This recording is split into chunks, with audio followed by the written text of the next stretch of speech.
Hello everyone, DM Gashbad here, and welcome back after long last to our Warhammer Fantasy Battles 8th edition escalation campaign. And this is it. This is the final battle in the campaign. This has been a long time coming. Our first game was played over 2 years ago. Obviously, there's a bunch of stuff that happened in between the start of this and the end of this. The group wasn't meeting for in-person gaming, but it's done. We've played the game and I'm finally getting the report to you. Sorry for the delay. This was actually played about 2 months ago, but as longtime viewers of the channel may know, I always take a chunk of time off in order to concentrate on Halloween, another one of my hobbies. But enough about that. A quick reminder about the format for this campaign. The campaign has 3 players, including myself, and it is divided into 6 rounds. Each round, a player plays all the other players at least once. Our army started off at 500 points, and we gained an extra 100 points every round. The rounds also had a special scenario, so we weren't just playing a standard Warhammer game, we had a particular scenario that we used when fighting the other players.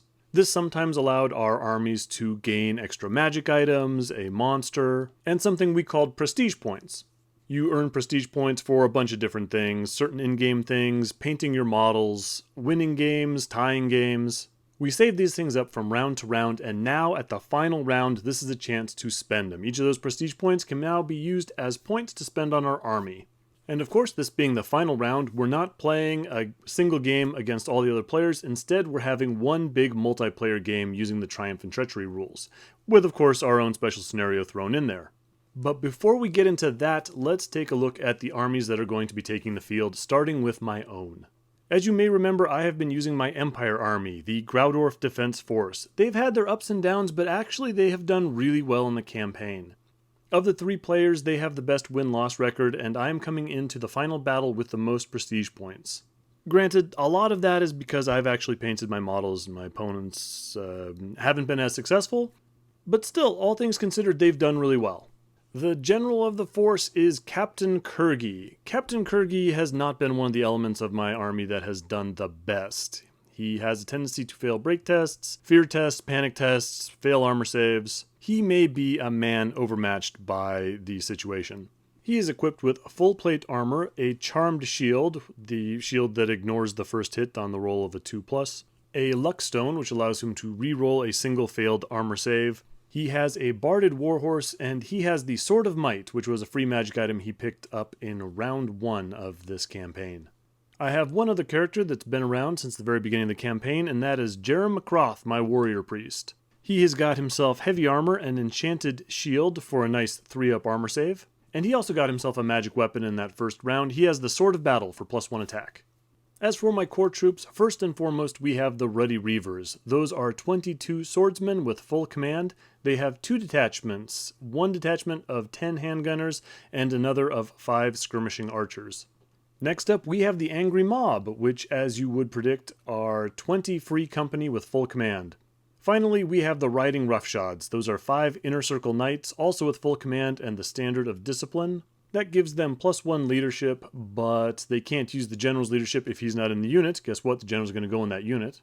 Moving on to special units, we have the Boom Stump, which is my great cannon, and the new addition for this round is the Border Claws. I have gone a little filthy with my list at the very end, and I have added 3 Demigryph Knights with full command. So, monstrous cavalry, they're good. The Demigryph Knights are real good. I've faced them before.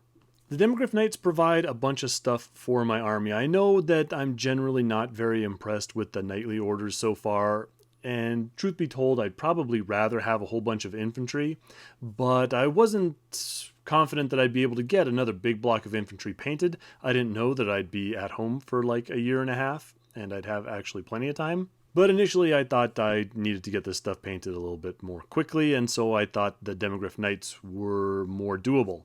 Plus, I do intend to play that Blood of Sigmar campaign at some point, and I am going to need a unit of these guys eventually.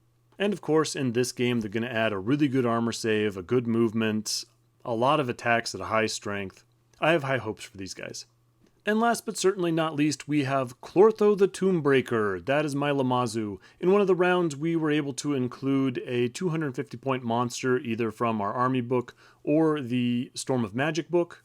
I went with the Lamazu, an old Chaos Dwarf monster. I upgraded him to be a level 2 Fire Mage. I gave him a Mace Tail for a tail attack at +1 strength, and the Sorceress Exhalation, which is a Strength 4 breath weapon. Clortho rolled up the spells Fireball and Flaming Sword of Ruin. So, all told, that is a 1,000 point army plus 2 free magic items totaling 45 points, my free monster, which costs 250 points, and my additional 118 prestige points that I spent for a grand total of 1,413 points for this army. So not too bad, just a shade under 1,500 points. That's kind of looking like a real army. It's got a lot of different aspects to it. I think it should do reasonably well without being, a filthy list. Let's go see what the other players have brought. Coming in second in the standings are the Tomb Kings of Khemri. Good for the Tomb Kings. And as you can see from this army, they did not get here because of all the prestige points they picked up for painting. So they actually won some games. Leading the army is the Hierophant, a level 2 Lich Priest. He's got a Power Stone, and his 2 spells are Kassar's Incantation of the Desert Wind and Petra's Incantation of Righteous Smiting, so the movement spell and the +1 attack spell. Interestingly, he did not bring along the Ruby Ring of Ruin, which I think he had in every other campaign game. He does have a nice big block of 20 Tomb Guard with full command. Their standard is also the Banner of the Undying Legion, which is a bound spell that can regrow some of the troops. He's got 10 Skeleton Archers with no command, 3 Necropolis Knights with full command, 3 Skeletal Chariots with full command, 25 Skeletons, again with full command. Not shown in this picture because he's tunneling beneath the sands at this point is a Tomb Scorpion, and his monster that he's bringing along is a Dragon Ogre Shoggoth with a great weapon. And then finally we have the Demons of Chaos.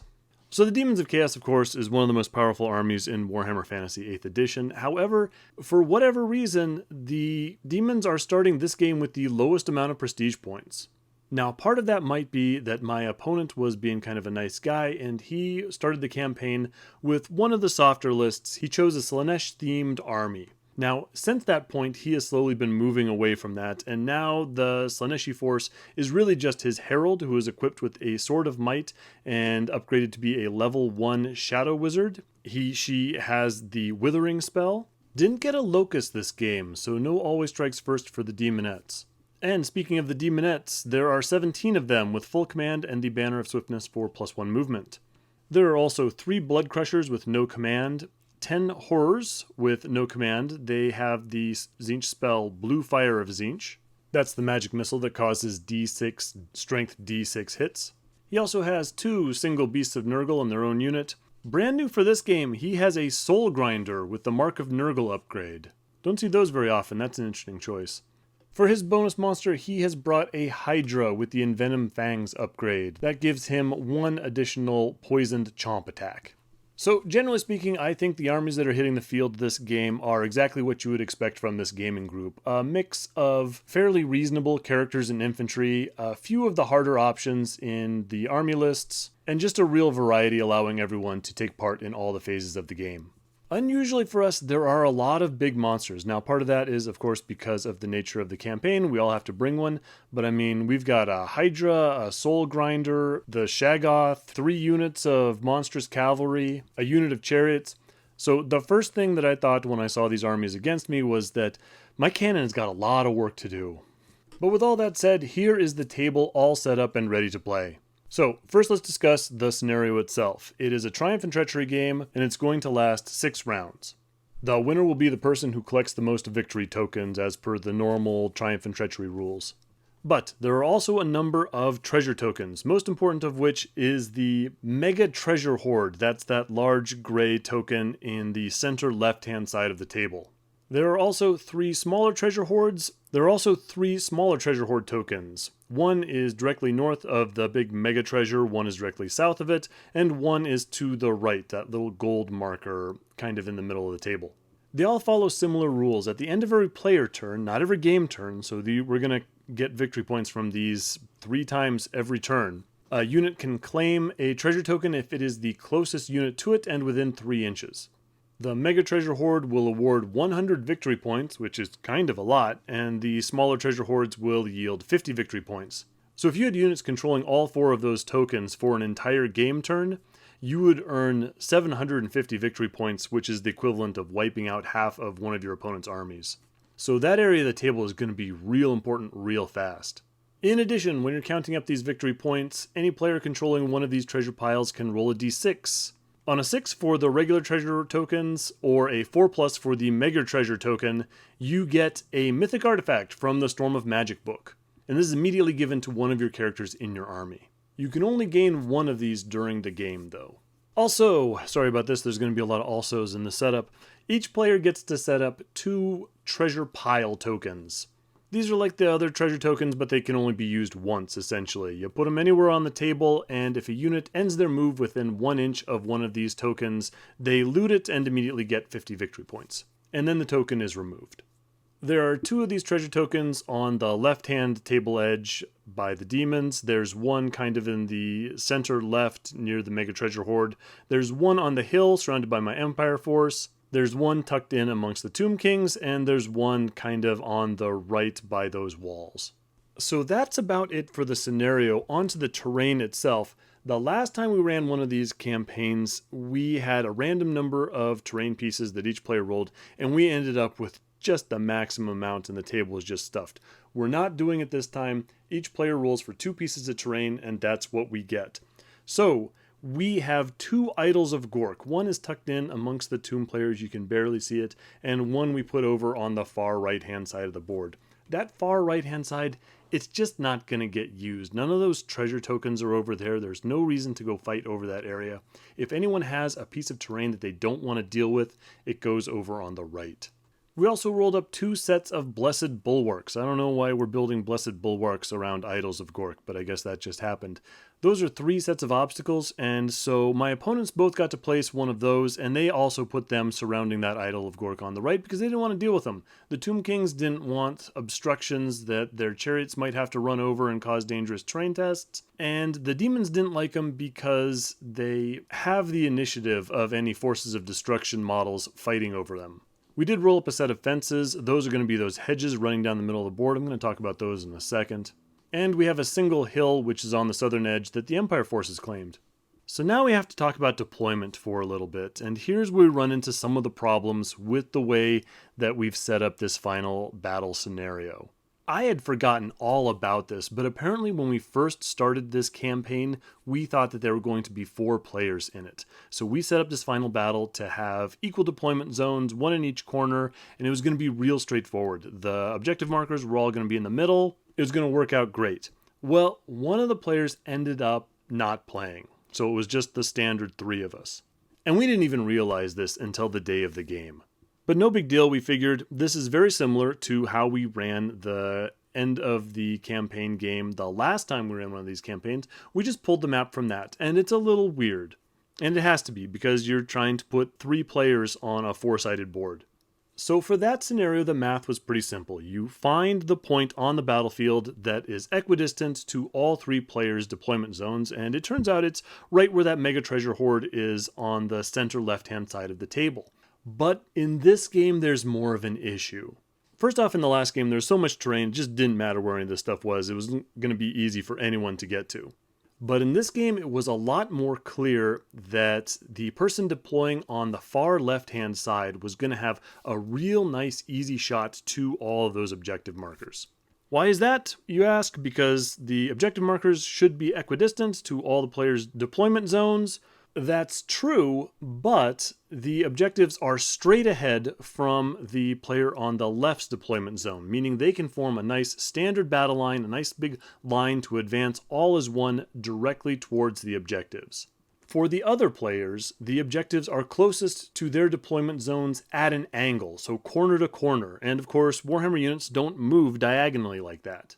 So in order to move straight towards that mega treasure pile in the center, we have to do a bunch of weird maneuvers, and all our units are going to hit it at different times because some are going to be much closer than others. I found it really difficult to deploy my forces. The easiest thing would have been for me to just line up on the northern edge of my deployment zone and go straight at the Tomb Kings, because that would have been the opponent that's kind of directly towards me, and I would have had a nice even battle line. But that would have gotten me almost exactly nowhere. The Tomb Kings were not the threat. And I'm not saying that to diss the Tomb King book or anything like that. But the player that we had to watch out for was the Demon player. The Demon player was well positioned to grab all those objectives and just start accumulating a pile of victory points. So if I was going to win, First of all, I needed to make sure that the demon player lost, or at least wasn't allowed to just sit there and accumulate piles of victory points. So my troops needed to either go left or diagonally towards the center, which was just a pain. I wanted to get my missile troops, like the handgunners and the archers, so that they could fire into that center area because that's where everyone was going to go, but that meant that they were taking up space where my slower infantry needed to be, and the infantry was either going to be up front where they could get into the action quicker, and that would mean that they were blocking the faster elements like the demogryphs and the knights, or they were going to be behind the demogryphs and the knights, which meant that my army was going to attack the demons basically in waves. Which is not how the Empire army works, and honestly it's not how any Warhammer army really should work. In the end, I kind of split the difference. I put a little shooting, a little infantry, and a little demogryphs in that most important corner section of my deployment zone. While I can't speak for him directly, I think the Tomb King player was having the same kind of problems, made even more complicated because he had that impassable piece of terrain, that Idol of Gork, inside his deployment zone. He went with putting his infantry towards the demons, and he had to spread his faster elements off to the flanks, which means they were pointed at my troops. His frenzied Shoggoth, meanwhile, was stuck behind his infantry, which is not necessarily a bad place for him to be in the beginning, but it was almost certainly going to cause problems as the game went on. The one bright side of this whole situation is that this was all immediately obvious to everyone at the table. The Tomb King player and I both realized that we had to, if not work together, at least ignore each other until we could establish a hold on that central area and deal with the demons that were going to just pounce all over it. So while initially the demons got a really good place to be, it might even itself out because they are going to get the majority of the fire. At least initially. Speaking of the demons and their deployment though, this was where we ran into a small issue with how the campaign was structured.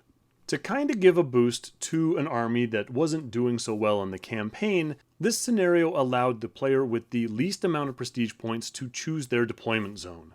In a 4-player game where all the deployment zones are essentially the same, it probably wouldn't make that much difference, but here the deployment zones are very much not the same, and if you're willing to accept the fire, that left-hand zone is a real attractive option. And if any army can sit there and grab victory points and not have to worry about panic or break tests or things like that, I would say it would probably be the demons. Not only that, but since the demons knew they were going to be able to choose their deployment zone, because they knew ahead of time they had the lowest amount of prestige points, anytime they set up a piece of terrain, they knew how it was going to affect their army. So the demon player managed to set up a line of defensive works in front of those objectives, which is further going to hamper attacks by our troops and, if he can get to them, help his troops defend that line. Same goes with the treasure markers. He could safely set up his treasure counters in his own deployment zone because he knew he was going to grab them, where both me and the Tomb Kings, we couldn't guarantee that we were going to get the deployment zones that we wanted, so we both put one token in a deployment zone and the other kind of in no man's land. Not the biggest issue, but it does mean that on that first turn, the demon player is almost certainly going to snap up 2 of those treasure tokens for 100 victory points, and the rest of us are only going to grab 1 for 50. Now, could any of these problems have been foreseen and changed? I mean, we did have like a whole year to think about this scenario. Yes, maybe, but sometimes you don't realize stuff until you're actually in the middle of it and playing the game. And we do have other things to think about. I mean, honestly, I didn't really read the scenario rules until the day of. So, oops, maybe should have given a little bit more thought. And finally, when the campaign was written, I think we may have just assumed that the player rolling in with the least amount of prestige points was going to be the Tomb King player. And, why not give the Tomb King player choice of deployment zones and stuff like that? But the game was about to begin. I had a brand new unit of demogryphs. I felt my opponent's armies were completely reasonable. I knew from the last campaign that I couldn't just wander around the edges. I had to go get those objectives. So while I had some concerns, every reason to be confident going into this. And Empire confidence is buoyed even further when we managed to get the first turn. In Triumph and Treachery, every round you draw a card to find out the turn order of that particular round. So double turns, absolutely possible. But in this case, I get the first turn, no double turn for me, but it does mean that I get first chance at grabbing objectives. And since you score objectives every player round, that's like free points. So I move fairly aggressively on the left. Clortho is going to swing wide to the left because he likes to buzz around the edges of the combat and throw fireballs. I'm going to move the Demogryphs straight up to that hedge and claim that smaller treasure pile. So I'll be claiming those victory points, looting it for mythic artifacts, and if the Beast of Nurgle or the Soul Grinder want to come take me on, I don't love fighting the Soul Grinder. I mean, it is toughness 7 with 6 wounds, a 4-up armor save, and a 5-up ward, and of course Mark of Nurgle making it -1 to hit. Still, it only has 4 attacks at a pretty low weapon skill. And of course it can't Thunderstomp Demogryphs, so I'm feeling okay. My infantry moves up as well to take those things in later turns. My cavalry swings out. I can't really just stick those guys out too far because that's just going to tempt a charge from the Tomb Kings. And while I might be able to hold, I just don't want to get into a fight with the Tomb Kings right now. We need to concentrate on the demons. The Great Cannon does manage to claim a treasure pile in the movement phase. Everyone was expecting that to happen, but it is still 50 victory points. Can't say no to that. In my magic phase, we both have 2 wizards. The demons have the Herald and the Horrors, and I have my Warrior Priest and the Lamazu, and we all channel, which will give us an 8 power dice, 5 dispel dice magic phase. The nice thing about these multiplayer games is it gives me more opportunity to write notes, so I'm going to have a little bit more detailed description of some of the stuff than I normally would. However, we do have these Triumph and Treachery cards, these random things that we draw hands of and we can play at different points in the game, and they just do strange things just to mix up the game a little bit. And the demon player goes and uses the Nullstone card, which subtracts D3 dice from both the power and the dispel pools. And he rolls the maximum 3, so that goes down to a 5 power 2 dispel dice pool. Still, that's not too bad. I start off with a fireball from Clortho the Tombbreaker, and I'm going to target that Beast of Nurgle, because I know those beasts are just pains with their 4-up regen, toughness 5.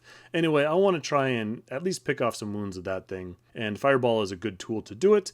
I do manage to hit it for 2 wounds, which is nice, but then the flaming sword is dispelled. Next, we're on to the shooting phase. The handgunners moved, so they can't fire, so we'll do the cannon, and I have a lot of things that I need that cannon to resolve. Even though it has a ward save, the best target is going to be that Soul Grinder, because at toughness 7, really the cannon is the best shot at doing anything to it.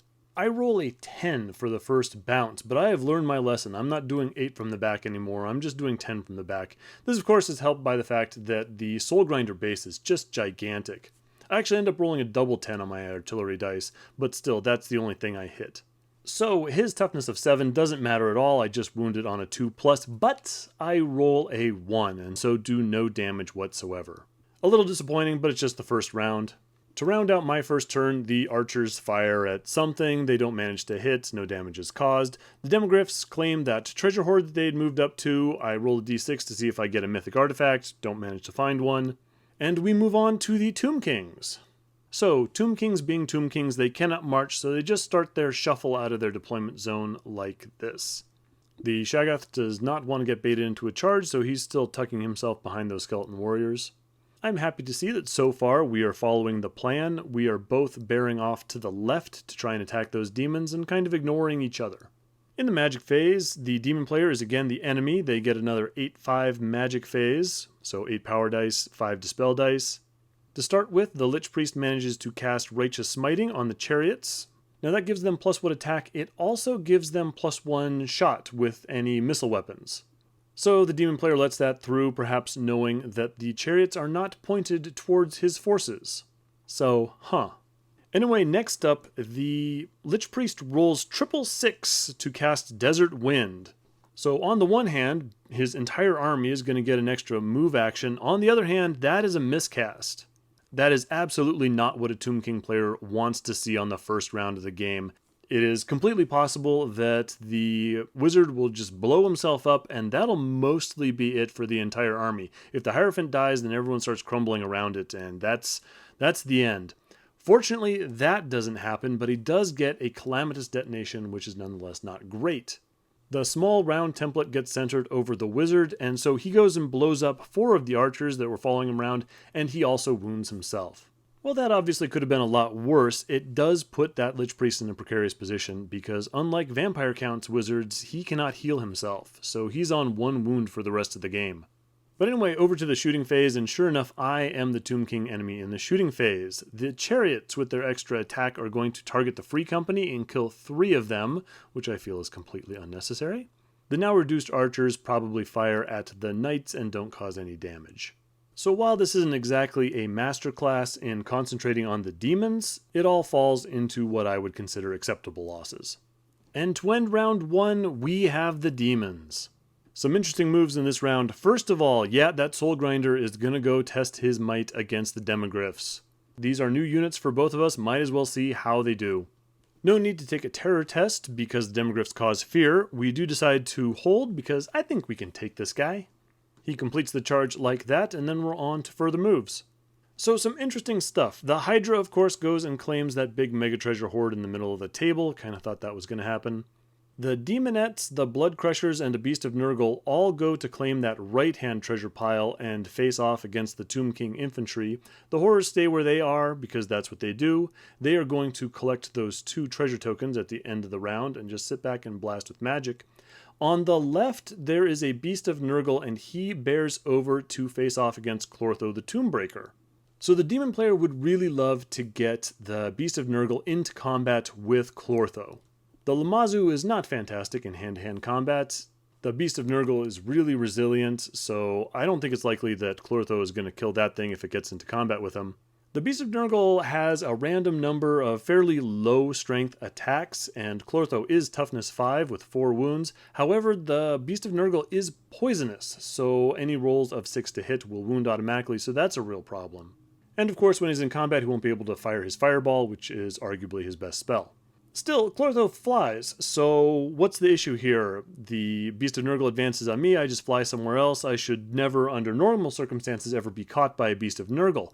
But we're playing Triumph and Treachery, which means that there is always going to be a random turn order. And since the demons are ending out this particular game turn, there is every possibility that he will get to go before I do in the next game turn, and he will be able to complete that charge with the Beast of Nurgle. So it's a risk. If it doesn't pay off, that Beast of Nurgle is just going to shuffle around in no man's land for a while. But it's an interesting move.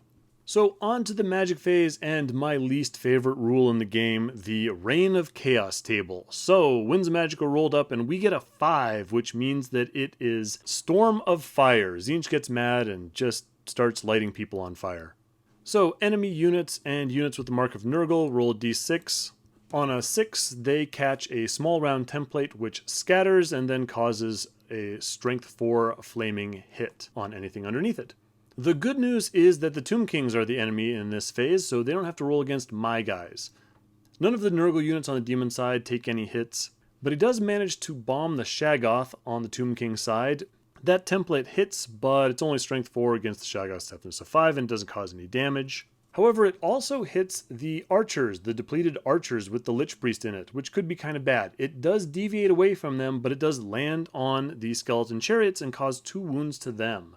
So if you're not familiar with why I hate this rule, this is a great example for it. There's a ton of rolling, it takes a really long time to resolve. In the end, it doesn't do a whole lot, but it does cause some unavoidable damage on the enemy player for absolutely no investment in points whatsoever from the demon player. Next up, the Withering is cast from the Herald onto the Tomb Guard. The Tomb King player fails to stop it. And if I'm reading that die on the card correctly, that probably means the Tomb King have had their toughness reduced by 3, which is now making them toughness 1, which obviously isn't great.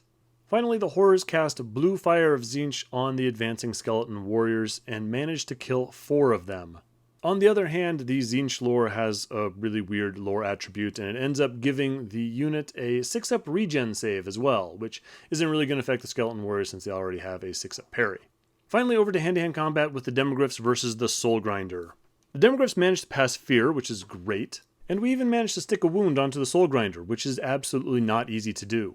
So I'm feeling pretty good about this. I have a full rank. Because of the hedge that the Soul Grinder is fighting over, it's going to be -1 to hit, so it's going to hit on 5s. I'm going to have a 4-up armor save against all this, and of course I have command to keep me in the fight.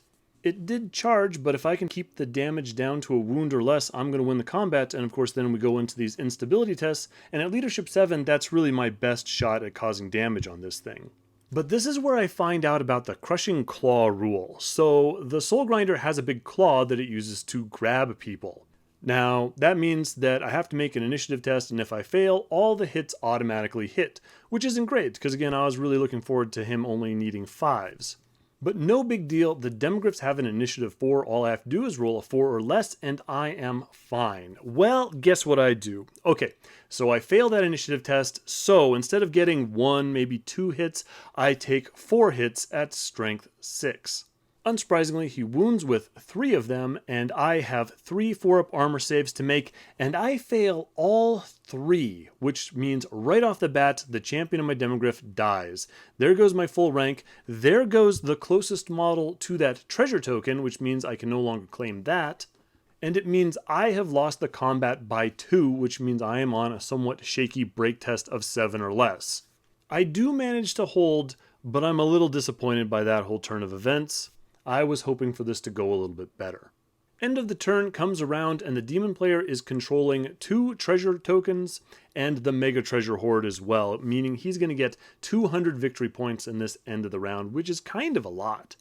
The Tomb Kings and my Empire don't get any, and he also picks up those 2 treasure piles that were by the horrors for another 100. He also gets a whole bunch of rolls on the Mythic Artifact table, and he manages to find one. So, he takes the Storm Magic book, looks around for a little bit, and he decides to give his herald the Black Book of Ibn Nagazar. The primary benefit to this item is that it's going to give the herald Lore Master Death and Lore Master Shadow, so all the spells from those 2 schools. So that's going to make his magic phase a lot more useful. Also, every time the herald casts a spell, she rolls d3, sacrifices that number of demonettes, and adds 2d6 to the power score.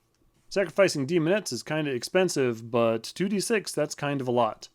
But here's the thing, and this is just a classy interaction that I really appreciate, and I'm going to get back to this later when it comes up.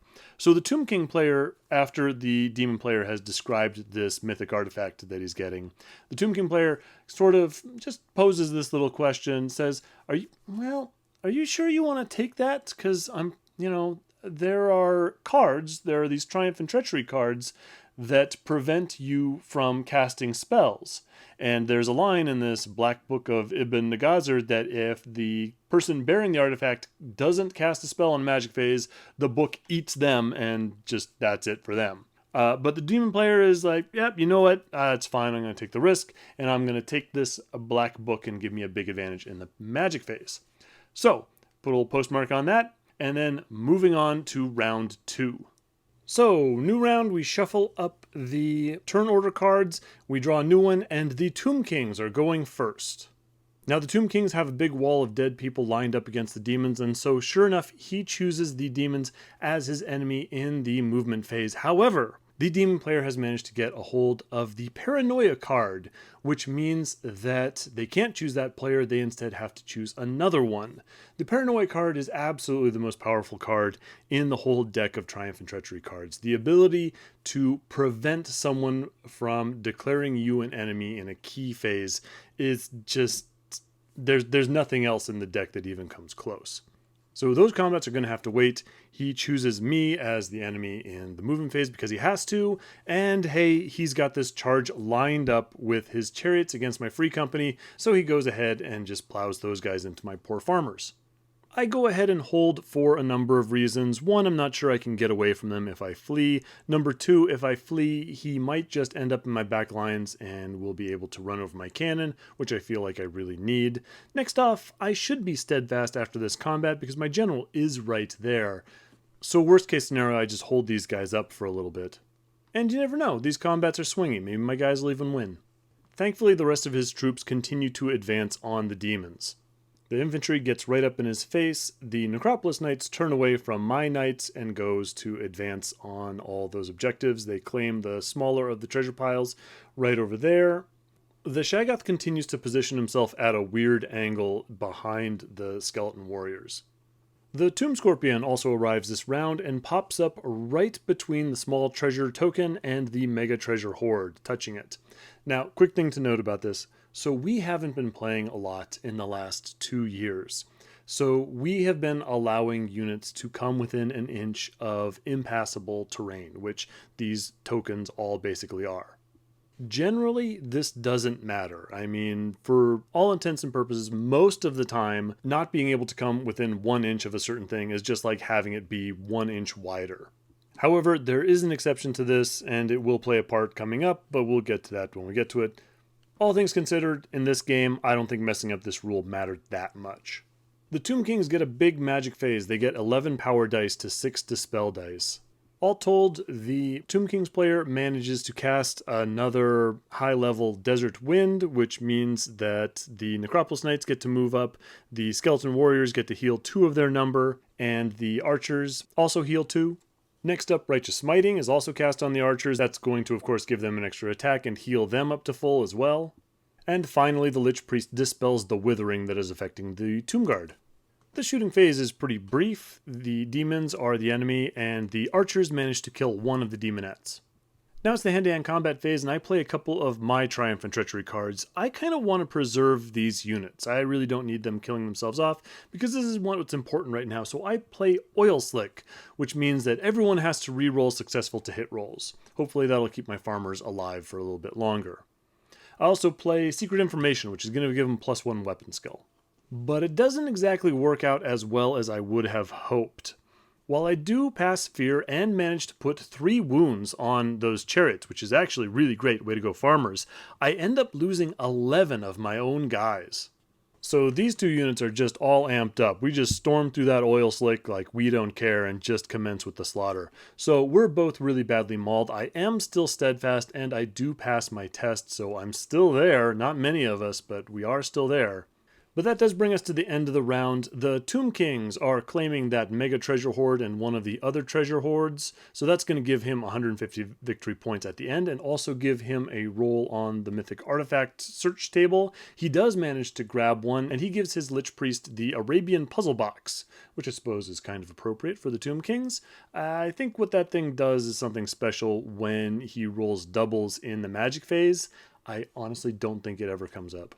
The demons also grab themselves 100 victory points, and the poor Empire are again shut out and get nothing.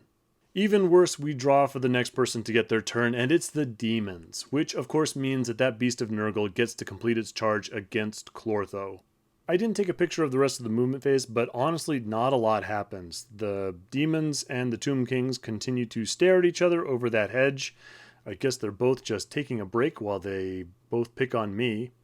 The horrors pivot a little bit, and the Hydra corrects its positioning. It goes and actually makes contact with the Mega Treasure Hoard so that neither the Tomb King nor the Hydra are actually claiming it. So then we go over to the magic phase. Now, the Tomb Kings are going to be the enemy, and the demons are going to roll a 7, so nothing weird happens as far as the Reign of Chaos table goes. So then the Herald of Slaanesh goes and pulls out its brand new, never been used Book of Ibn Nagazar, and goes to cast a spell, and the Tomb King player goes and plays the Triumph and Treachery card Duplicitous Mage, meaning that particular wizard cannot cast any spells in the magic phase. Just beautiful. Looking back on it, when the description of the Book of Ibn Nagazar was read and the Tomb King player said, "Boy, are you sure you want to do that? Because there are cards that say you can't cast any spells, which means the book is going to eat your caster." Now, looking back, yes, absolutely, that is a big flag saying, I have this card and I can use that if you take this magic item. You didn't say that out loud, but looking back, we absolutely could have figured it out.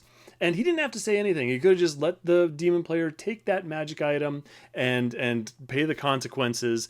But like a true sportsman, the Tomb King player gave him this little heads up, just this little shot across the demon bow saying, this is a thing that can happen. And both of us, me, myself, the Empire player, and the demon player, we didn't consider it. We didn't think, oh, this guy has that card. We just blew right past it and was what are chances?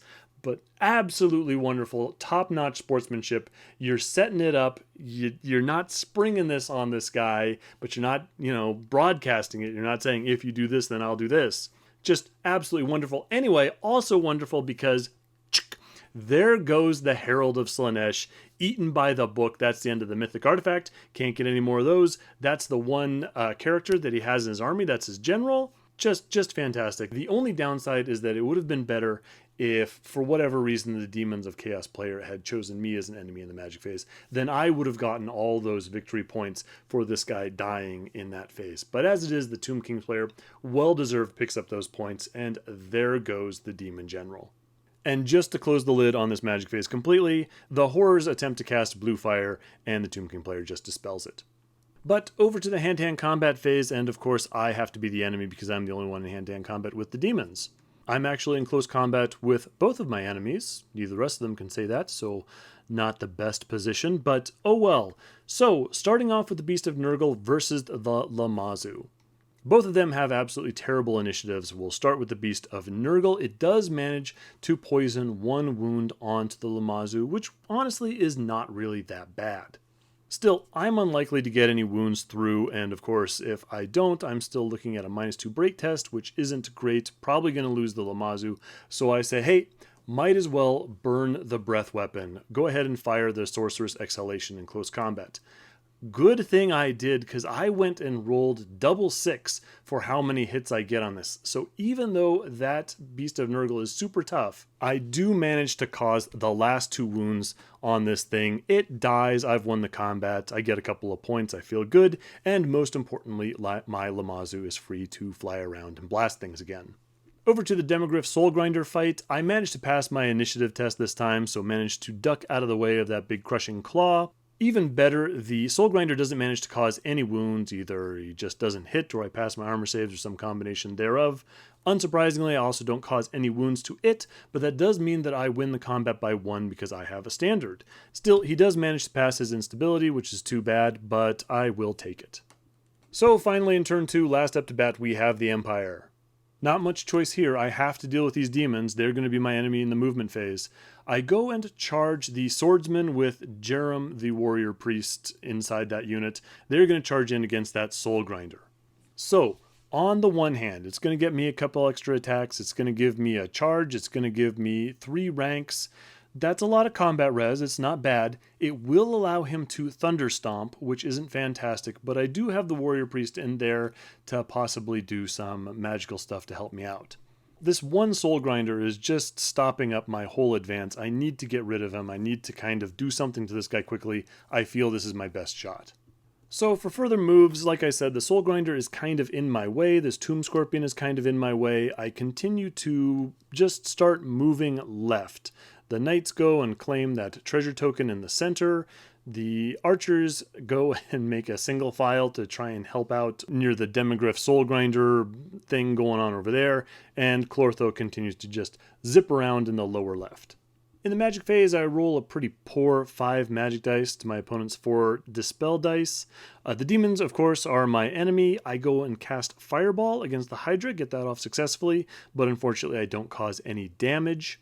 I do manage to successfully cast the Shield of Sigmar, giving those swordsmen a very important 5-up ward save. In the shooting phase, I believe I try to fire the cannon at the Hydra. I really need to pick off something important in that central area if I'm going to get at that and start earning some points. Unfortunately, I go and roll a misfire. It's not a bad one, it's just the 4+, which means I can't shoot this turn, but still not great. So, over to the Soul Grinder, Swordsman, Warrior Priest, and Demogryph combat. And good news is, we all pass our fear tests, which is fantastic. The bad news is that here comes that big crushing claw, and it's coming down on my Demogryphs again, and I fail my 4 or less initiative test again, which means all 4 attacks hit, and I go and fail 3 armor saves, which is not great, and there goes my Demogryph Musician. So probably a really good thing that I put those swordsmen into that combat.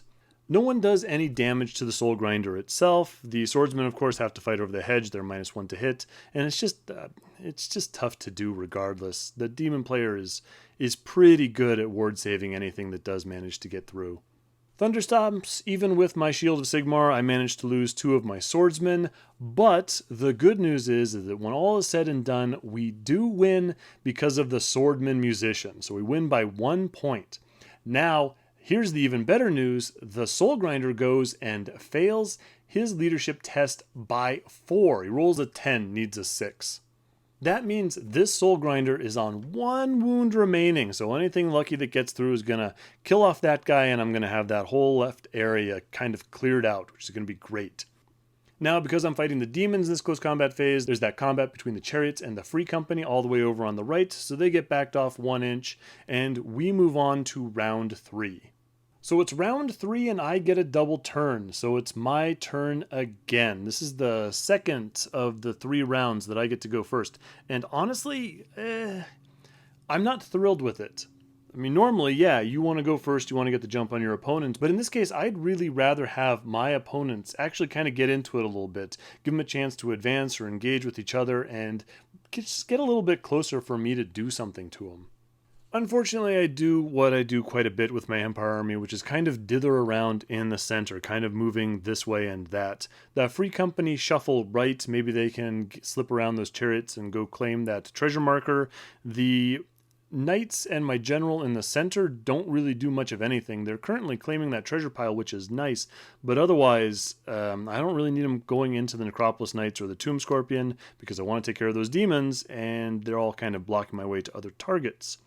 The archers also, they were headed one way, now they head back towards the other.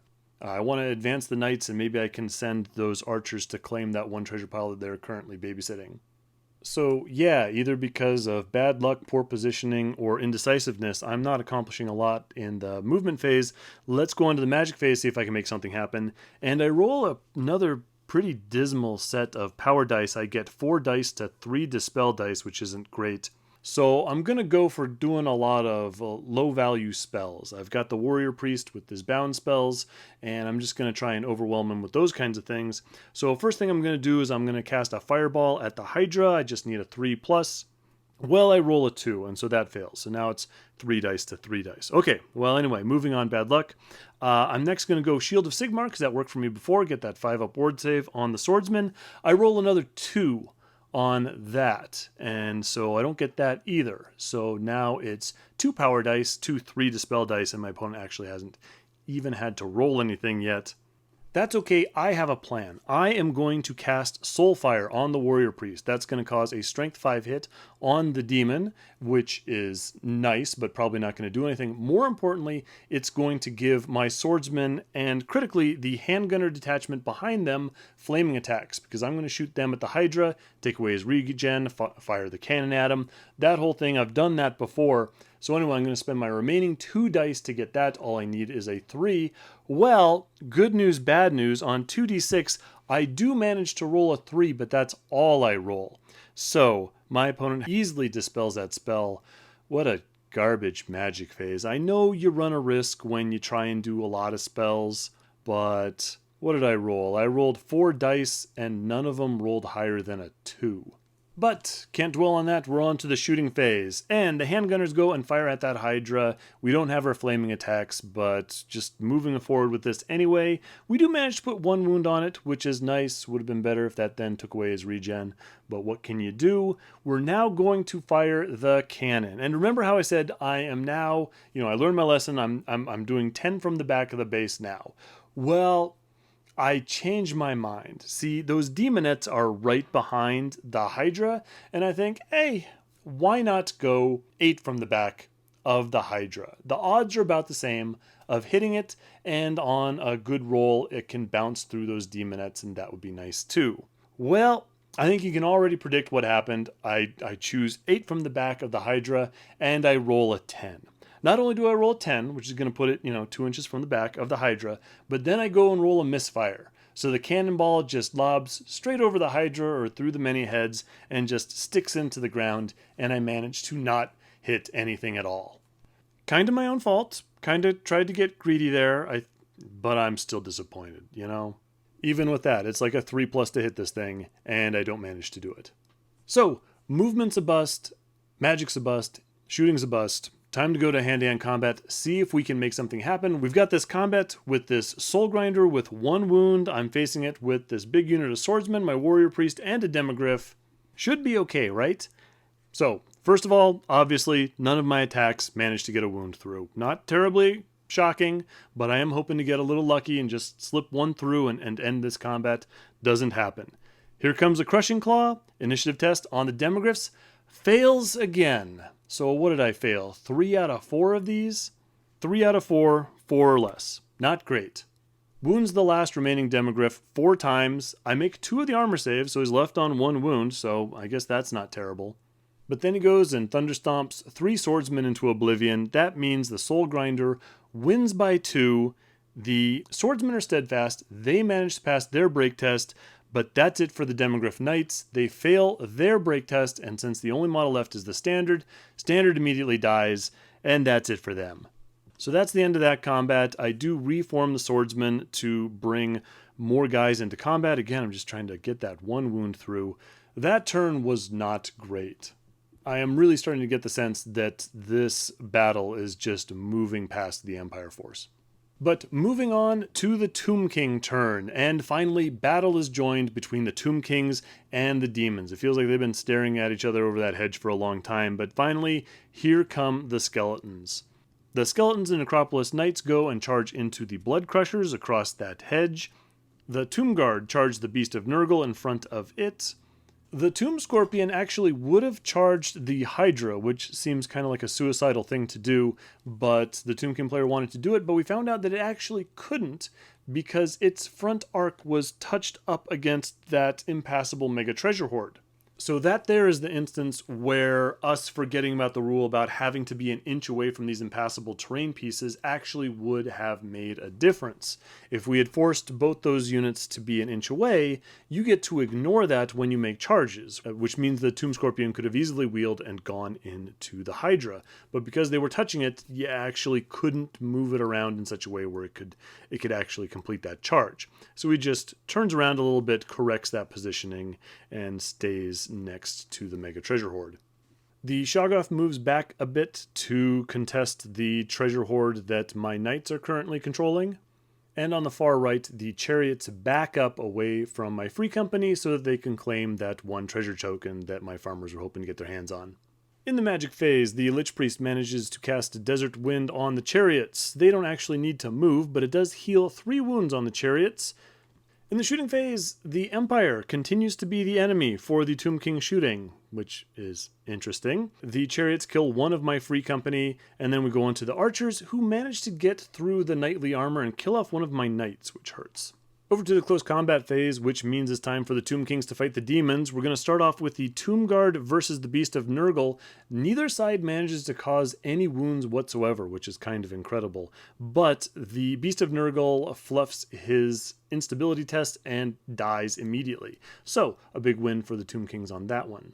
On to the Blood Crushers versus the Skeleton Warriors and the Necropolis Knights.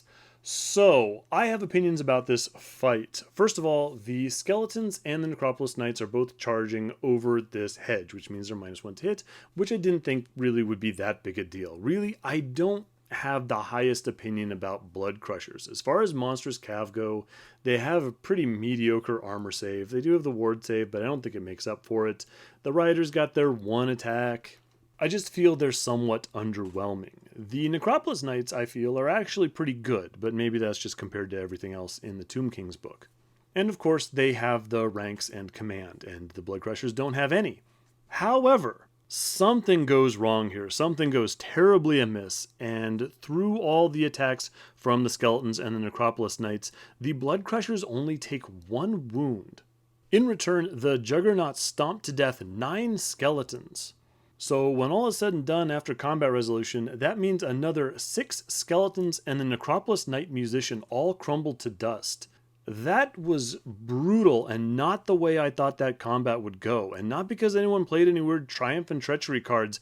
I think the Tomb King's player just rolled like absolute garbage and got this pretty good charge he had lined up just smashed.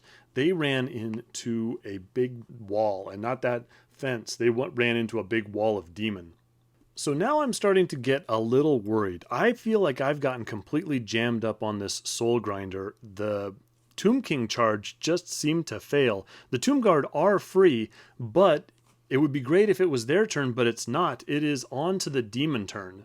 So in the demon turn, it turns out that the Hydra has a very similar problem to the Tomb Scorpion. The Hydra would really like to run in and eat that Tomb Scorpion and start collecting the points from that Mega Treasure Hoard.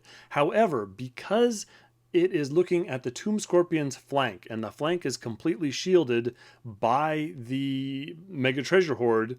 It actually can't complete that charge. It can't connect to that one corner so that it can snap in and get that charge off. So it has to abandon that, and it can't charge anything this round. It actually ends up moving around the Mega Treasure Hoard to go look at the Necropolis Knights on the other side. It actually is able to march when it does that. It manages to roll a double 1 on its leadership test to succeed on its march test. Speaking of leadership tests, the Demonettes pass theirs to swift reform and go face off against the Tomb Guard. And that's it for the movement phase. We're on to the magic phase, and I'm the enemy in the magic phase, and he goes and rolls a 9, which is Khorne's Wrath. And Khorne is feeling extra wrathful today. He goes and targets my knights. So small round template goes down on the knights. It rolls a direct hit. The model in the middle gets a strength 9 hit and dies. The rest take no damage. Khorne is also very unhappy with my handgunners, manages to hit them with the small round template and kill off 5 of those guys, who thankfully passed their panic test. Stupid Reign of Chaos. For his one spell, he tries to cast Blue Fire at the Lamazu, but I managed to dispel that. We then go on to the demon shooting phase, which is normally not an issue in any way. But you still do have to choose an enemy in each phase. He chooses the Tomb Kings as an enemy. Fantastic. I'm going to take that opportunity to play a Triumph and Treachery card, Ambush Fire, which means that when another player chooses one player as an enemy in the shooting phase, I can shoot one of my units at that targeted player. I don't really love how this Shaggoth is staring at my knights and taking away my treasure hoard, so I would like to fire at him. However, the Tomb King player then goes and plays a Triumph and Treachery card of his own, Sabotage, which just says one of my war machines can't fire, and so the cannon, in fact, doesn't get to shoot.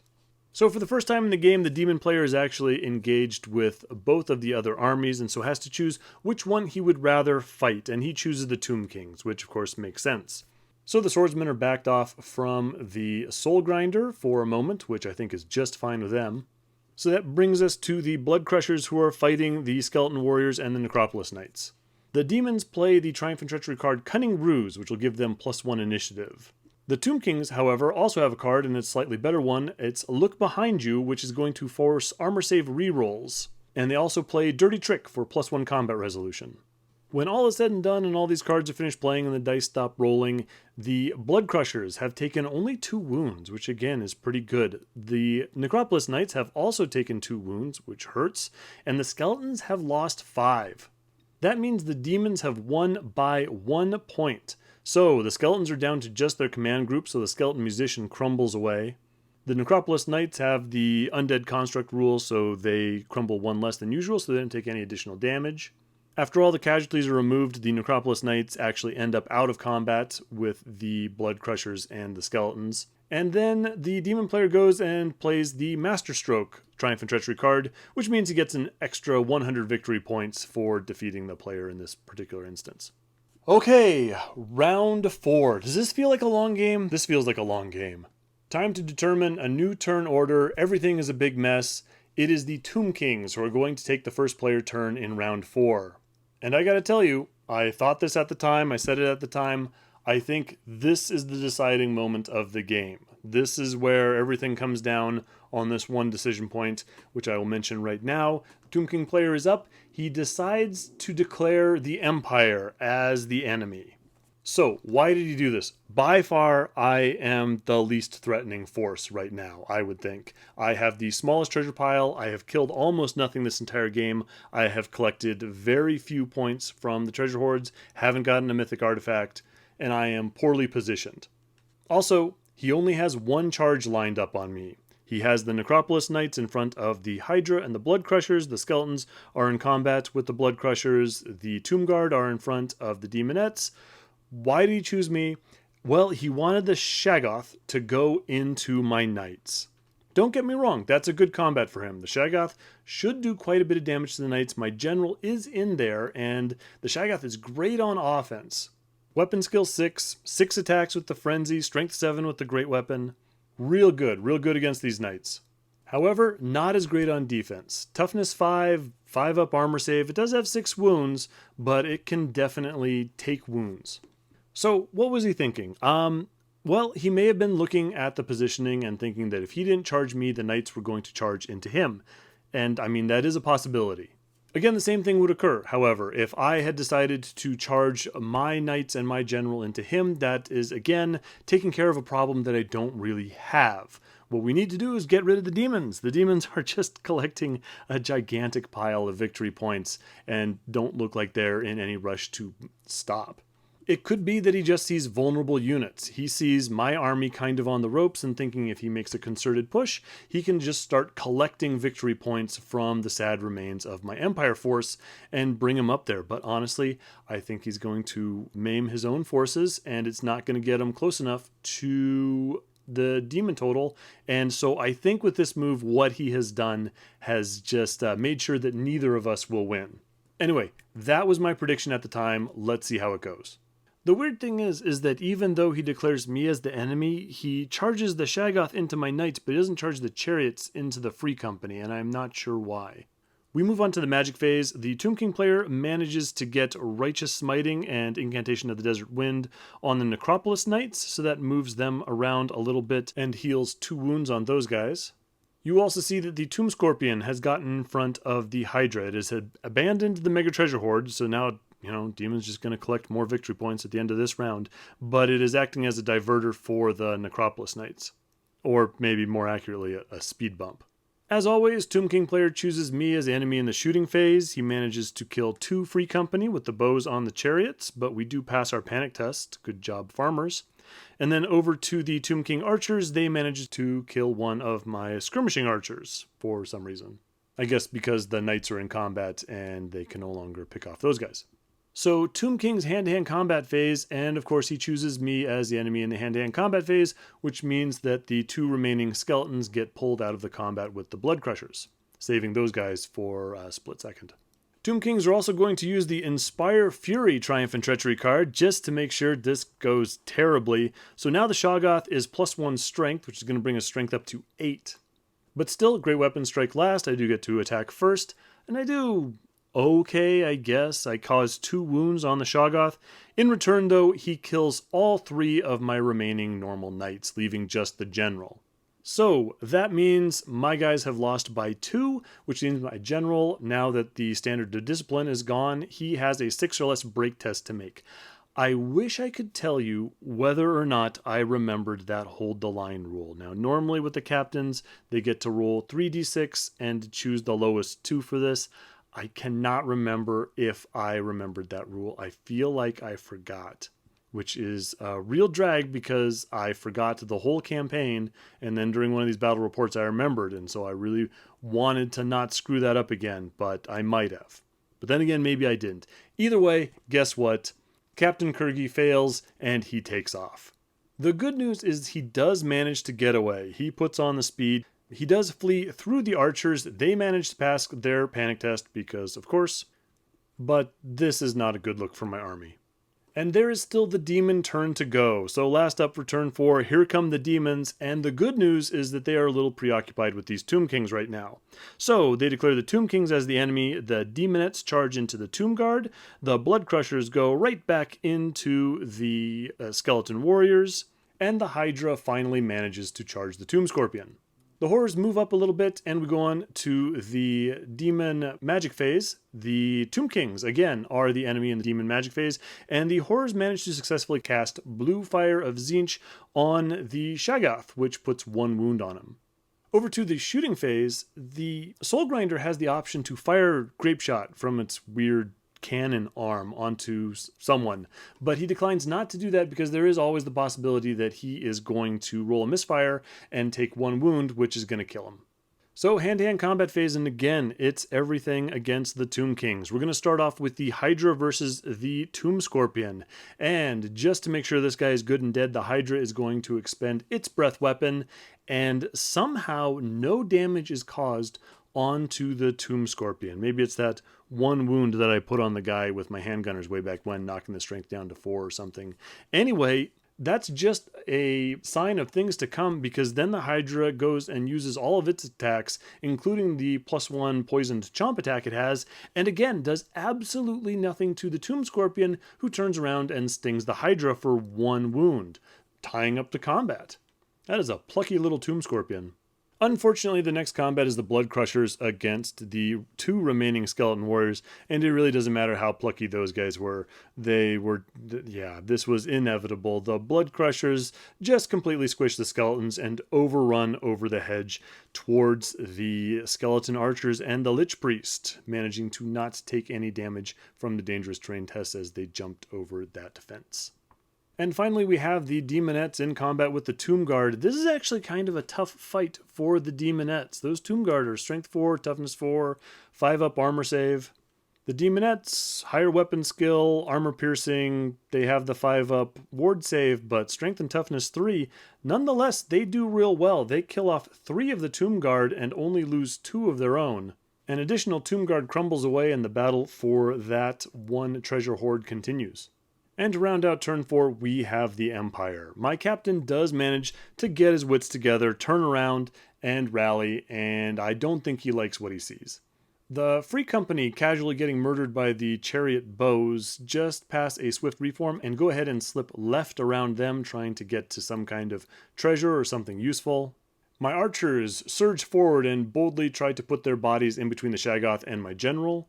The Lumazu just touches forward a little bit, and the most important thing, the enemy in this phase is the Demons, and I am going to charge into that Soul Grinder with my swordsman. Yes, I could have just stood there and shot at it with my cannon or my handgunners or something like that, but I am surrounded by bad guys. There's plenty of things for those guys to shoot at. Let's see if we can't peel that last wound away in hand-to-hand combat. In the magic phase, the demons are my opponents again. I do manage to successfully get a fireball through to put 1 wound onto the Hydra. I know it's in combat with the Tomb Scorpion, but whatever. In the shooting phase, the Tomb Kings are going to be my opponents because I don't like them anymore. They're not my friends. The archers are going to fire at the Shoggoth right in front of them because their lives depend on it, and they do manage to get a wound through, stick an arrow into his eye, and make him even more frenzied than before. The cannon, meanwhile, manages to get another Triumph and Treachery card. This time it's the card Bribe, means he can't shoot again. So just to recap, I believe this is turn 4. The cannon has attempted to fire 5 separate times, one of those because of that ambush fire card, and it has not caused a single wound.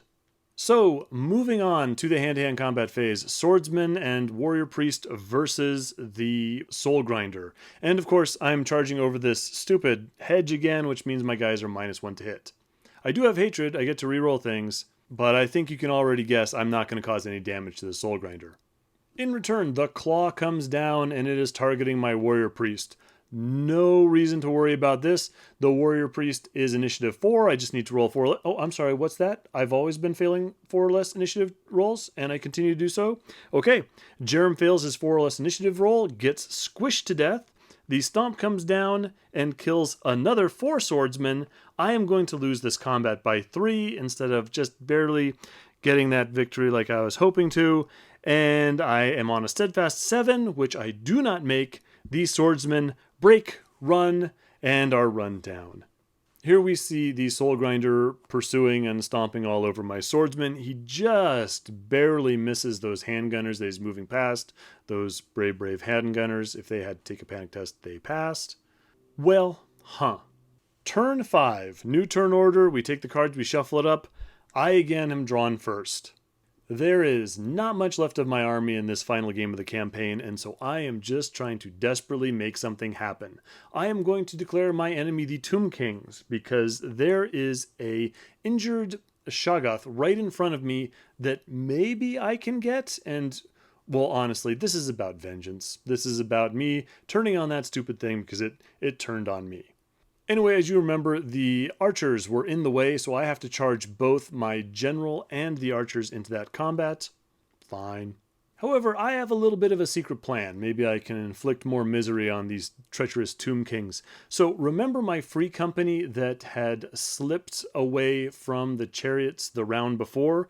Well, they are in charge range of my opponent's unit of archers with his general in there. Not only that, the general is pointed towards my guys. So the Free Company actually managed to successfully complete a charge into the archer's flank and are in contact with the wounded Lich Priest. So all I need to do is put 1 wound on that Lich Priest, kill him off, and then his whole army starts crumbling apart. And then we can both, lose to the demons as before, but I will have inflicted this spiteful wound on him. Now you may be thinking, what about that soul grinder? That soul grinder that has been systematically chewing its way through my whole army from left to right this whole game. Don't worry, I've got a plan for him. I got plenty of stuff to deal with this soul grinder, starting with the magic phase.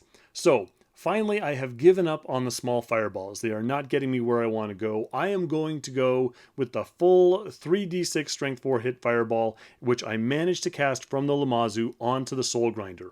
Just need to get one of these 6s through, have them fail, 1 5-up armor, 5-up ward, and that is going to be it for the soul grinder. Unfortunately, 3d6 equals 5 hits, less than half of the average. So, with 5 hits, needing 6s to wound, no wounds are caused. Not only that, that was me casting that with irresistible force. Rolling on the miscast table means I only lose d6 dice from the pool. I do lose 3 dice. Fine, but it does mean that I am left to cast Flaming Sword of Ruin, my only remaining spell, now that my Warrior Priest is dead. I need a 6 to cast it, I don't manage to do it. Oh, and the Lamazu also takes a wound. Okay, onward, on to the shooting phase. Time to shoot the cannon at that soul grinder. I do manage to hit, doesn't misfire, doesn't get negated by anyone's weird Triumph and Treachery card. I hit the soul grinder with the cannon, and I wound it. Roll that 2+ to get the wound through. Only need to do 1 wound to this thing, but has a 5-up ward and it makes it. Handgunners all miss, even though they could just roll these bullets at the soul grinder from this range. There it is, shooting phase over. Soul grinder continues to rampage through my army with 1 wound remaining. Still, what does the Empire turn to in times of crisis? We turn to our farmers. So, over to the Free Company who have made that desperate charge into the flank of the Skeleton Archers. To start with, the Tomb King's player is going to play a Triumph and Treachery card, Secret Information, which is going to make that unit +1 weapon skill. Well, joke's on him, because I go and fail my fear test, making me weapon skill 1, so that hardly matters. I've got 4 attacks coming out as Lich Priest. I've got my Sergeant with his additional hand weapon, plus a supporting attack. Coming out, I managed to cause no damage. In return, the Skeleton Archer or the Lich Priest just turns around and executes my Sergeant. Sure.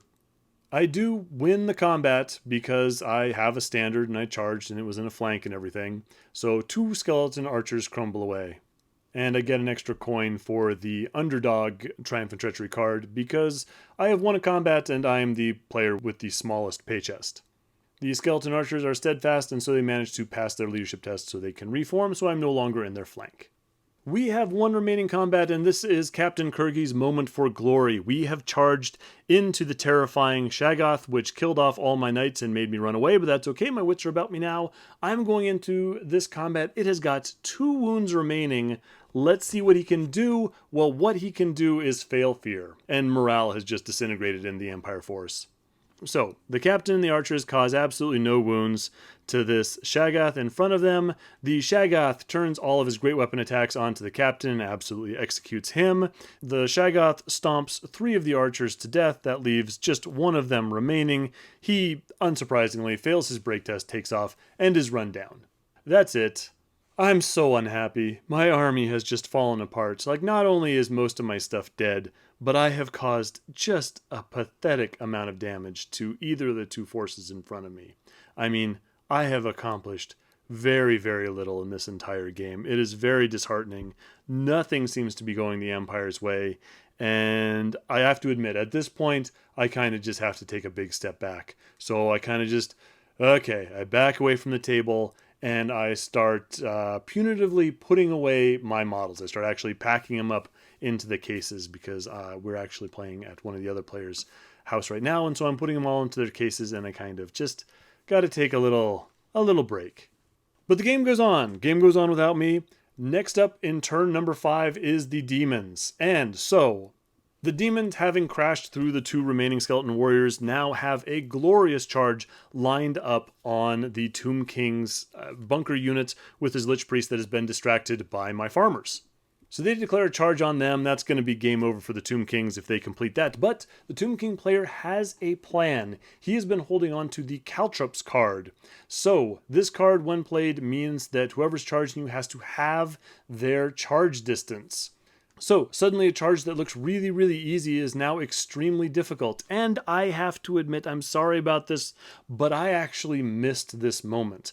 I am putting away my models. I'm packed up, heads down. I've stepped away from the table for a moment, and I have not seen this, but it turns out that the demon player needed boxcars. He needed 2 6s to actually complete that charge. Now, granted, he's Swift Stride and all that, but still, 2 6s not easy to get, and he gets it.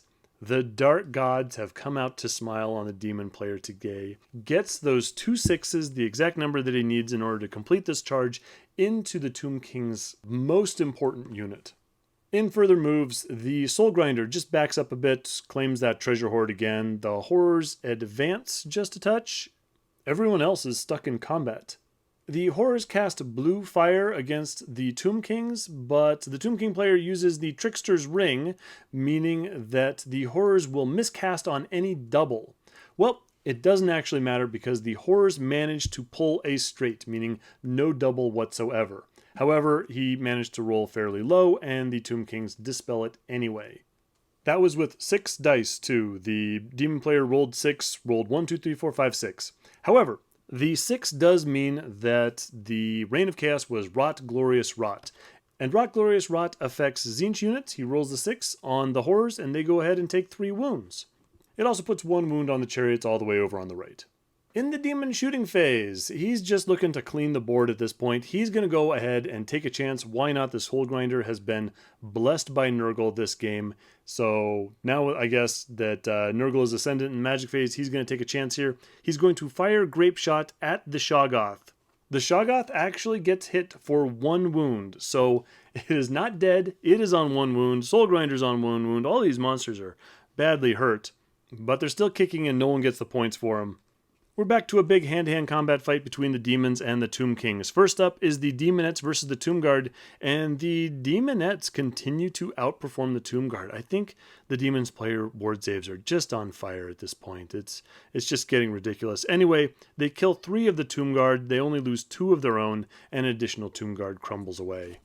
The Tomb Scorpion also continues to kind of be a champ. He puts another wound on the Hydra, but that's it. That's all it can ask for. The Hydra finally gets its dice together and just eats the Tomb Scorpion, and so that thing is gone. However, that means that the Hydra is now on 4 wounds. All 3 big monsters are on a single wound remaining. And finally, in a blur of malice, the Blood Crushers just absolutely destroy the Tomb King archers and the Lich Priest. They all get stomped into oblivion and die. The Blood Crushers go and reform to face the back of the Necropolis Knights. All the remaining units in the Tomb King army has to make a crumble test.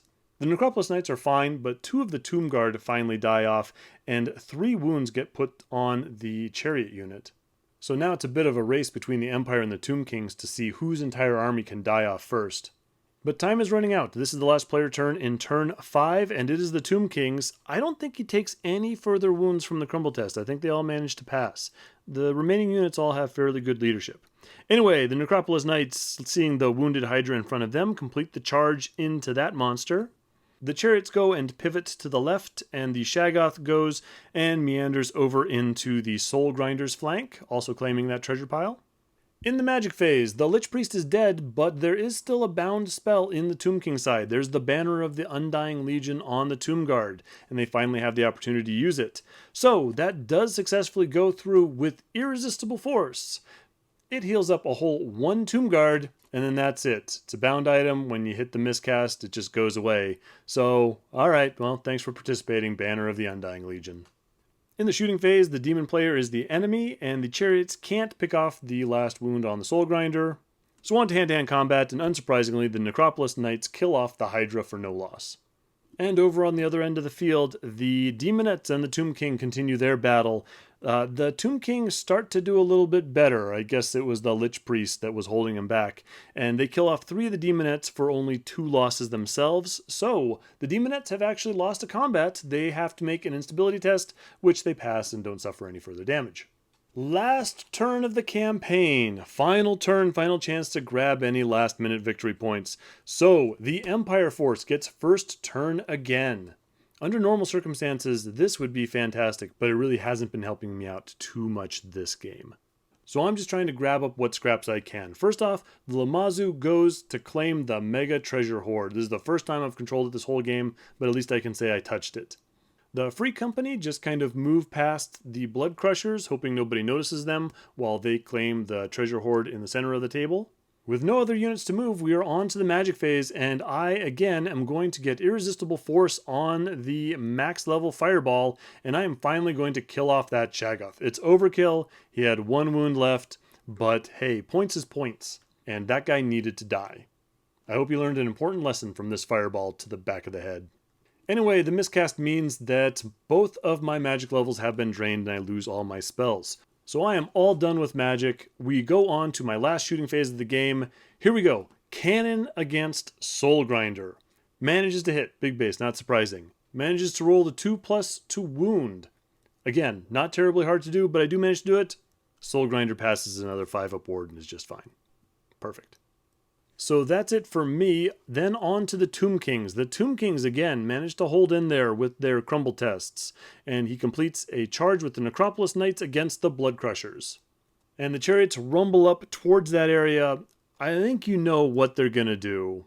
There's no magic because their Banner of the Undying Legion is gone and the Lich Priest is dead. So we go on to the shooting phase. And yep, sure enough, I'm the enemy. They're going to target those Free Company. They're arch enemies, they're bitter rivals. They managed to cause 1 wound, killing off the Free Company musician. Just the standard is left, but guess what? They pass Panic. Well done, farmers. Always the heroes. What is it from Magnificent 7? Farmers always win. So I didn't take a picture of the demon at Tomb Guard combat, but I did take notes. And the demon player uses Gas Bomb on the Tomb Guard, meaning they're disrupted and don't get to count their rank bonuses. Which is just as well because those Tomb Guard are getting warmed up. They kill off 4 of the Demonettes and only lose 2 Tomb Guard in return. But still, both those units are stuck in combat. They don't go anywhere. Next combat is the Necropolis Knights versus the Blood Crushers. And again, I just kind of think that the Necropolis Knights should be able to win this. However, just for spite, just because I can, I have a card, Oil Slick. And I don't have to play it in a combat I'm in, just a combat within 12 inches. So there's one remaining farmer that's just being ignored by both these giant monsters and their riders that are thundering past him. Just pours a big thing of soapy water on the ground, and they're all slipping around, and they all have to re-roll their hits for this combat. The result is that absolutely no wounds are caused whatsoever. The Blood Crushers pass their instability test. Was this in my best interest? Possibly not. Maybe it would have been better if somehow the Necropolis Knights had gotten killed off or, one of them died, and maybe it would allow my farmer to actually claim that one treasure hoard. I wanted to do it. So last round of the game, it is the demon turn. The horrors continue to track down the Lamazoo. They're not quite touching that mega treasure pile, so the Lamazoo has to die if they want to claim the points from that. To help make that happen, the Soul Grinder turns towards me and also claims that smaller treasure hoard. In the Demon Magic phase, nothing comes up from the Reign of Chaos table, but the horrors manage to irresistibly cast Blue Fire, which causes 1 wound to the Lamazoo. In return, 2 horrors die, but it's a loss they can easily absorb. We move on to the Demon Shooting phase, and yeah, the Soul Grinder is going to risk it again. I am the enemy. I would really love it if this Soul Grinder went and rolled a misfire and killed himself off, because then I'd get the points for him, and I feel he richly deserves to die. But instead, he targets the Lamazoo with the Grape Shot, doesn't roll the misfire, in fact, rolls enough hits and wounds to finally kill off my Lamazoo. I'm sorry, Clortho, but that's it for you. The treasure pile is going to go to the demons. I actually don't know what happens to the Demonette Tomb Guard combat. Really, honestly, I think they just continued to grind each other down. And in much the same vein, we end the whole game with the Blood Crushers versus the Necropolis Knights. Kind of anticlimactic. The Blood Crushers cause 2 wounds, continuing to outperform my expectations, and the Necropolis Knights cause 1. Blood Crushers win by 1, but the Necropolis Knights crumble on less, so nothing happens there. And the game ends. Man, I hope you liked that because that took a really long time. So, final battle, places of power scenario, determines the winner of the whole campaign, and the Daemons just absolutely walk away with it. Just, they are left with most of their force. They're left with all of the victory points. They end up with 3,100 victory points in the pay chest. So just the clear winner. I don't think it comes to anyone's surprise. The Tomb Kings actually come in second with 2,200 victory points in their pay chest, and the Empire just couldn't get anything going with 1,050. So almost perfectly divided up, 1,000, 2,000, 3,000. Obviously, I would have rather this had gone a different way. Number one thing is that the player who won, the Demon player, he always wins these. He's won like the last 3 campaigns. Not necessarily because he wins all the games or whatever, but he almost always wins the big multiplayer games. It helps being a really nice guy. I think it discourages people from turning on you and stuff. And of course, they're all really good players, so, no complaints there. Oh, my poor Empire, though. There were just a series of turns there where just nothing happened. It's like they couldn't get any success in any of the phases of the game, and they tried to compete in all of them. And maybe that's a little bit of the problem, but they just got completely stoppered by that soul grinder who wouldn't die. I think that thing is very reasonable. I think it's far from the filthiest option in the Demons of Chaos book, but just that initiative test couldn't pass it. Cannon fired 7 times, didn't get a single thing. And I know it's always risky to try and rely on a cannon. You really can't, because you never know when it's just going to misfire the first turn and blow itself up, and that's it for that. But wow, 7 shots with no result for it, and I needed it to do work, because really, with all those big monsters, that's what I knew I'd have to lean on, and it didn't do the job. Captain Kurgi, again, just running off and failing his fear tests and not doing any substantial damage. Par for the course, didn't get any charges off with the knights. And again, it's hard just in general, small forces, and with the random turn order, you just can't rely on it. Still, I forgot some of the rules. I may have forgotten his luck stone or his charm shield, although I think I remember the charm shield at some point. Doesn't matter. He got absolutely squished by that Dragon Ogre Shoggoth. Still, I think I forgot his hold the line rule again, which is disappointing. Infantry did okay, I mean, somehow the Free Company lived to the end. I'm not sure how. They didn't give up their victory points. They didn't achieve anything, really. I mean, maybe they grabbed that treasure hoard at the very end for like 50 victory points, but that's about it. But they didn't die, so good job. Maybe someone will be able to grow some potatoes for the next Empire army. The swordsmen had a tall order, fighting the soul grinder over that hedge. If they didn't manage to slip a lucky wound through or win combat by a decent amount, which would require some poor rolling on the soul grinders, part for the stomps or for the to hit rolls, it was probably going to be them slowly getting smushed by a big monster. Yeah, big monsters. They really kind of dominated the game in this case. Between, obviously, the really large monster, just cleaning up some of the smaller units, claiming the central objectives, and just walking around, hanging on to one wound and just preventing losing the points. Often Warhammer Fantasy players will complain about, big monsters not being worth their points because a big spell or a cannon or something can take them off, and so they kind of focus on that. But people kind of forget about the games where there'll be a big tough monster that's really hard to kill, and they just kind of stomp through like an enemy flank, and it doesn't feel good. But even though this game was, I had some sour grapes on this game, and not because of my opponents, they're fantastic as always, not because of their armies, or even the scenario, obviously having to switch it up because we didn't realize that we had arranged it for 4 players instead of 3. That did cause some issues, but, nothing that couldn't have been overcome. But this was a great campaign. I got a full Empire force. I really like these guys. I am going to, keep going with them. Maybe not for the next campaign, probably going to switch armies, but I'll definitely keep painting and adding to the force for some of the different games that I play. Thank you for watching this long. That was a bit of an endeavor. Thank you for anyone who watched the entire campaign. I'm sorry about some of the rules that we missed or got wrong. Even, there are probably some that I didn't realize. Again, we have not been playing much over the last 2 years. Leave a comment below if you have any questions, observations, concerns, that kind of thing. We already have the next Warhammer campaign thing planned out. We know what we're going to do. Stay tuned for that. It's not going to come anytime too soon, but it will eventually happen. Thanks for bearing with me. I will see you on the next one.